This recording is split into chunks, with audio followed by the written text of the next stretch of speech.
Today, we held our first ever COVID-19 vaccination clinic. We're actually making history today in administering the Moderna vaccine to a priority group of individuals. We received indications from the Minnesota Department of Health that our first allotment, which was 100 doses of the Moderna vaccine, was to be designated for EMS personnel who are EMS-RB certified, as well as COVID-19 vaccinators, community vaccinators, and COVID-19 testing facilities. We came up with the drive-through model. For many, many years, we've planned for public health in emergency preparedness around mass dispensing in an indoor setting. So in a large conference room, people in lines, in close proximity, and so we knew that wasn't going to work with COVID. We planned the drive-through back in July. We do an annual flu clinic every year.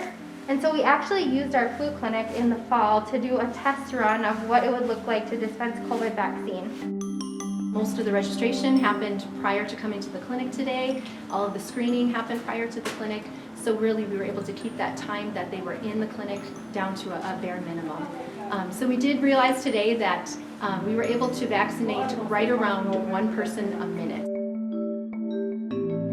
We had them stay in their vehicles and go into our rest and recovery area where they were able to wait for around 15 minutes or so, just to make sure that they didn't have a reaction from the vaccine today.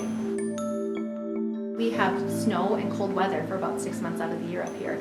So if we're going to provide a drive-through vaccination clinic, we need to do it in a relatively warm area that has an abundance of space available so that we can still provide those safety mitigation measures and keep our vaccinators as well as our participants warm. Being able to receive the COVID-19 vaccine before the end of 2020 is nothing short of a miracle in my eyes.